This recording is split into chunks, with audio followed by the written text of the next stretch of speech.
আদ্যা মায়ের সমস্ত ভক্তদের জানাই অনেক অনেক শুভেচ্ছা।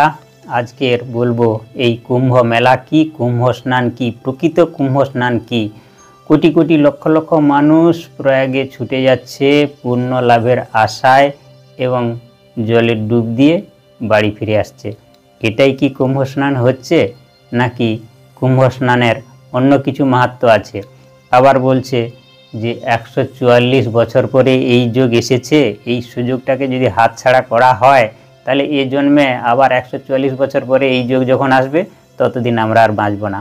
এটা হাতছাড়া করলে এই যোগ আর আমাদের জীবনে জুটবে না। সেই আশায় মানুষ আরও বেশি ছুটাছুটি করছে, মাতামাতি করছে। কুম্ভ স্নানে গিয়ে তারা অমৃত লাভ করবে বা অমরত্ব লাভ করবে। তা এখন জেনে নেওয়া যাক এই অমরত্ব বা অমৃত তত্ত্ব কী।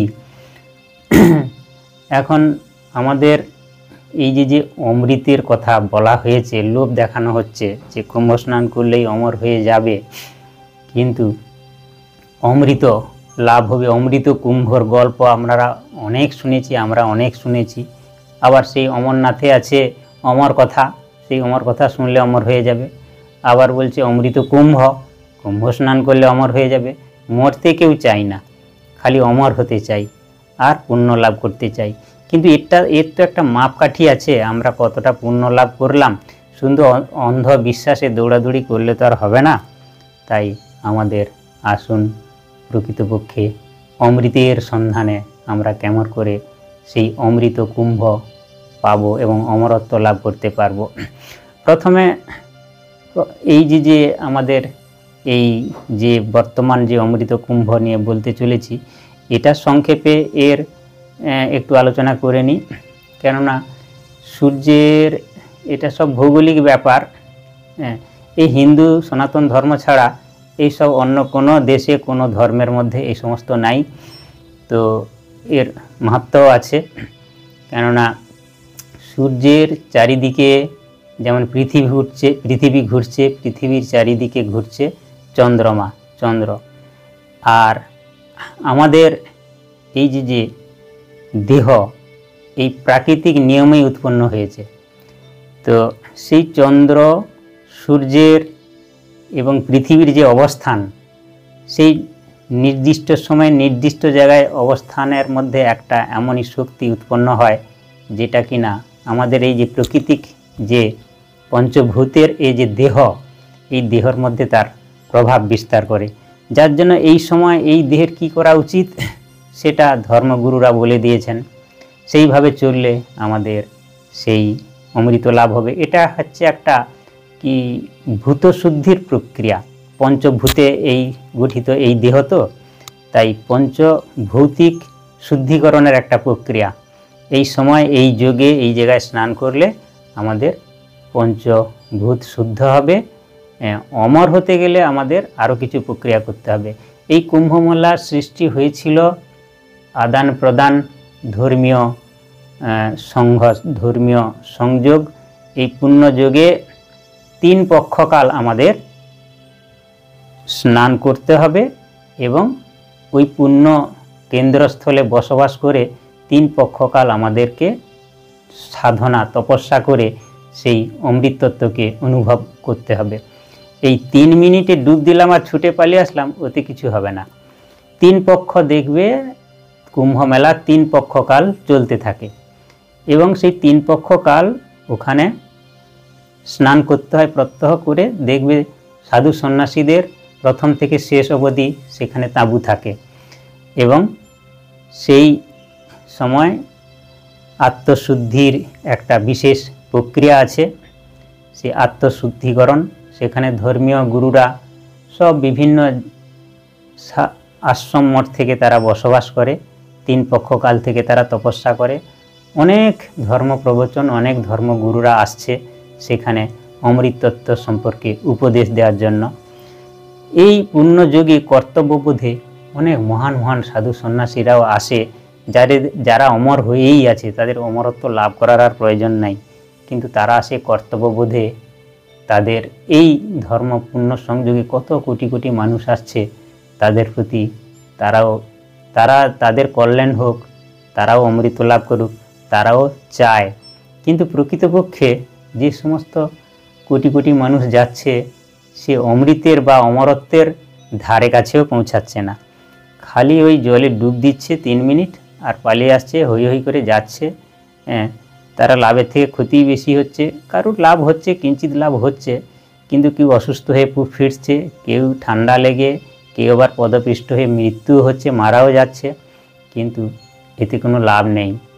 যদি এই কুম্ভ স্নান অমৃত যোগ যদি আমরা অমর হতে চাই, অমর তো হব না, কিন্তু তার মার্গদর্শন, তাহলে আমাদেরকে ওখানে 3 পক্ষকাল বাস করতে হবে, তবে গিয়ে সেই অমৃতত্ব মানে মার্গদর্শনটা হবে। তারপরে সেই মতো তপস্যা করতে করতে আমাদের কিছুটা অমৃত কি সেটা অনুভব করতে পারবো। তারপরে কয়েক জন্ম মানুষ জন্ম জন্মান্তর তপস্যা করে অমৃতত্ব লাভ করতে পারছে না, আর 3 মিনিট ডুব দিলেই হয়ে যাবে। কোটি কোটি মানুষ ডুব দিচ্ছে, সব তাহলে অমরত্ব হয়ে যাচ্ছে, কেউ আর মরবে না। কিন্তু বুঝতে হবে অমৃত তত্ত্বটা কি। অমৃত তত্ত্ব ওখানে একটা বিশেষ যোগে বিশেষভাবে অবস্থান করলে আমাদের সেই সহায় হয়, সেই অমৃতত্বকে অনুভব করা পথটা সহজ হয়ে যায় এবং সেখানে উপকার হয়। সাধনার মধ্যে দিয়ে আমাদের চেতনার বিকাশ লাভ ঘটে।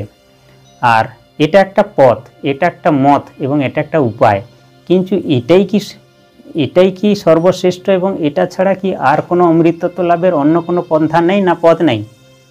আছে। যারা এখানে গিয়ে এই 15 দিন না 45 দিন 3 পক্ষকাল বসবাস করতে অসমর্থ, তাদের জন্য অবশ্য পথ আলাদা। 3 পক্ষ না হলে অন্তত 3 দিন 3 রাত্রি ওখানে বাস করে সেখানে সাধুসঙ্গ ধর্মসঙ্গে যোগদান করে আমাদের চিত্তের শুদ্ধিকরণ এবং চেতনার বিকাশ সাধনে আমাদের নিযুক্ত হওয়া উচিত। কিন্তু সেখানে গেলাম আর ঝটিকা সফর দৌড়ে পালিয়ে আসলাম, তাতে আমাদের বিশেষ লাভ কিছু হয় না। বেশিরভাগ মানুষই অসুস্থ হয়ে ফিরছে, যারা বয়স্ক, যারা শিশু, যাদের মানে শরীরে পাওয়ার কম, রেজিস্ট্রেশন পাওয়ার কম। তো অমৃতত্ব যদি প্রকৃত অমৃত কুম্ভ যদি লাভ করতে হয়, তাহলে যদি ওখানে 3 পক্ষকাল বাস করতে পারি তো ভালো, নাহলে নিজের ঘরে প্রত্যেকটা জীবের ভেতরে সেই অমৃত কুম্ভ বিরাজমান। আমাদের জীবনচক্র, আমাদের এই যে ভবচক্রে আমরা ঘুরছি, জন্ম মৃত্যু, জন্মাচ্ছি, সারা জীবন ধরে কর্মসংস্কার সঞ্চয় করছি, যেমন কর্মসংস্কার হচ্ছে, মৃত্যু হচ্ছে, সেই সংস্কার নিয়ে আবার জন্মাচ্ছি, জন্ম মৃত্যু। এই যে কোটি কোটি মানুষ কুম্ভ স্নানে যাচ্ছে, আমরাও কোটি কোটি জন্ম এইভাবে চক্রাকারে ঘুরছি, জন্ম মৃত্যু। এই জন্ম মৃত্যুর চক্র থেকে আমাদের চেতনাকে, এই চক্র থেকে আমরা মুক্তি লাভ করতে পারছি না। তাই এই যে ভবচক্রে আমরা জন্ম মৃত্যুর চক্রে আমরা ঢুকে বসে আছি, হিংসা, দেশ, যন্ত্রণা, জন্ম মানেই জীবন মানেই যন্ত্রণা, কত কষ্টের মধ্যে দিয়ে বড় হওয়া, আবার মৃত্যু যন্ত্রণা ভোগ। মৃত্যু যন্ত্রণা, মৃত্যুর সময় যার আসেনি সে কি করে বুঝবে মৃত্যু যন্ত্রণা কি? কিন্তু মৃত্যু যন্ত্রণা ভোগ সকলকেই করতে হবে, একবার নয়, হাজার বার।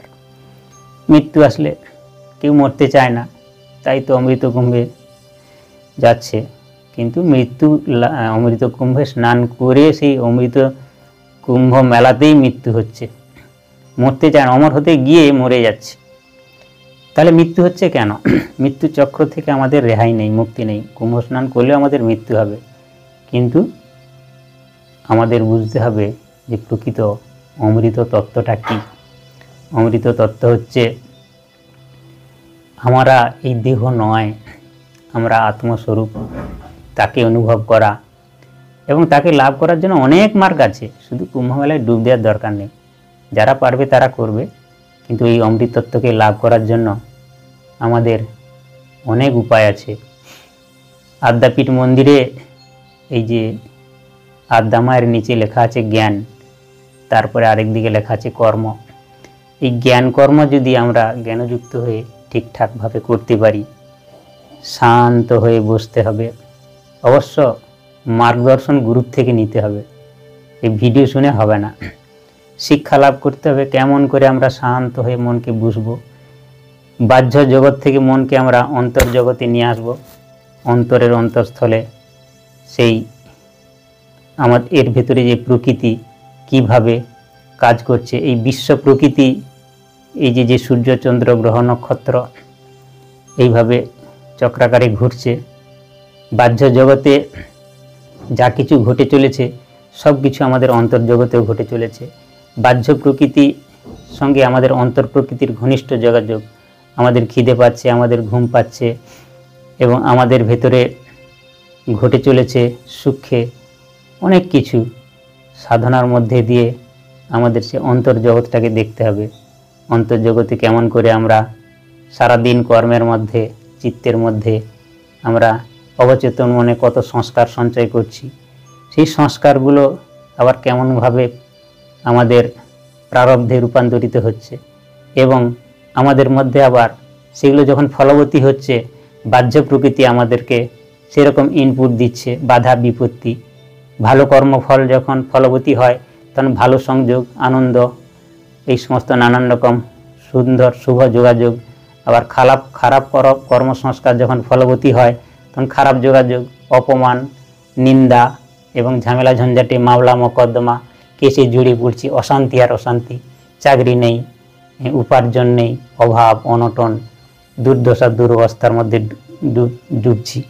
আগে ভিতরে আত্মাকে আস্তে হয়ে এই সমস্ত থেকে মুক্তি লাভের জন্য মনকে শান্ত একাগ্র করে আমাদের যখন এই জন্ম মৃত্যু চক্রকে ভেদ করে আমাদের চেতনা যখন ঊর্ধ্বস্তরে, যখন আজ্ঞাচক্র ভেদ করে যখন আরও উপরে আমরা তপস্যার দ্বারা পৌঁছাতে পারব। এই যে ত্রিবেণী সঙ্গম, কুম্ভ মেলায় আপনারা ত্রিবেণী সঙ্গমে ছুটে চলেছেন ডুব দিতে। এই ত্রিবেণী সঙ্গম আমাদের ভেতরেই বিরাজমান। আজ্ঞাচক্রে যেখানে কিনা ইড়া, পিঙ্গলার সুষুম্না কেন্দ্র একই যোগে সম্মিলিত হয়েছে, সেখানে স্রোত, এই যে জলে ডুব দেওয়ার একটা কারণ আছে। যেখানে জলে আমরা পুকুরে স্নান করলেও স্নান হচ্ছে, কলে স্নান করলে স্নান হচ্ছে, নদীতে স্নান করলেও স্নান হচ্ছে, কিন্তু এই যে সঙ্গম, দুটো নদীর এক জায়গায় সংযোগ, সঙ্গম, সেই সঙ্গমে যে জলের ঘর্ষণ, এই জলের ঘর্ষণে জলের মধ্যে একটা কারেন্ট উৎপন্ন হয়। সেই কারেন্টে যদি ডুব দেওয়া যায় তাহলে উপকারটা বেশি হয়। তা সেরকম সেই সঙ্গম তো আমাদের ভেতরে আছে, ডুবকি লাগাও সেখানে। ত্রিবেণী সঙ্গম আমাদের ভেতরে আছে, সেখানে মনকে শান্ত করে যদি ডুবকি সেখানে লাগাতে পারি, প্রকৃতপক্ষে অমৃত স্নান সেটাই। এই ত্রিবেণী, নিজের ভেতরে ত্রিবেণীকে খুঁজে পাওয়ার জন্যই ওই ত্রিবেণীতে মানুষ ছুটে যাচ্ছে। প্রকৃতপক্ষে ওখানে ডুবকি লাগালে আমাদের পঞ্চভূতের এই শুদ্ধিকরণ হবে ঠিকই, কিন্তু মুক্তি লাভ করতে গেলে নিজের ভেতরেই ত্রিবেণীকে খুঁজে বার করতে হবে এবং সেখানেই ডুবকি লাগাতে হবে। আমাদের ভেতরে অমৃত বাইরে নেই, অমৃত আছে আমাদের ভেতরে। সেই অমৃতকে খুঁজে বার করতে হবে এবং সেই অমৃতে অবগাহন করলে তবে আমরা অমর হতে পারবো। এই দেহটা অমর হবে না ঠিকই, অমরত্ব শরীরটা আমরা লাভ করব। সেই যেই শরীর লাভ করলে সুখে বিরাজমান করতে পারবো, কিন্তু আমাদের মৃত্যু হবে না, জন্ম হবে না, কিন্তু অস্তিত্ব এখন যা আছে তার থেকে সহস্রগুণ আরও বেশি থাকবে আমাদের প্রভাব। তা সেই অমৃত লাভ করতে গেলে আমাদের সাধনা করতে হবে, তপস্যা করতে হবে। দৌড়াদৌড়ি করে ডুব দিলাম আর অসুস্থ হয়ে পালিয়ে আসলাম, ওতে কোনো লাভ নেই। তপস্যা করুন, ভালোবেসে মাকে ডাকুন। যদি কুম্ভ মেলায় সেইভাবে স্নান করা যায় তো করুন, নাহলে প্রয়োজন নেই। ঘরের ভেতরে মহাকুম্ভকে অনুভব করুন, নিজের ভেতরে এই ত্রিবেণীর সঙ্গমকে উপলব্ধি করুন, মার্গদ্রষ্টার কাছ থেকে মার্গদর্শন নিন এবং সাধনায় ডুবে যান। নিজের ভেতরে ব্রহ্মকুণ্ড, নিজের ভেতরে সেই ত্রিবেণীর সঙ্গম, নিজের ভেতরে গয়াকাশী প্রয়াগ, নিজের ভেতরে অমৃত কুম্ভ আছে, সেখানে অবগাহন করুন।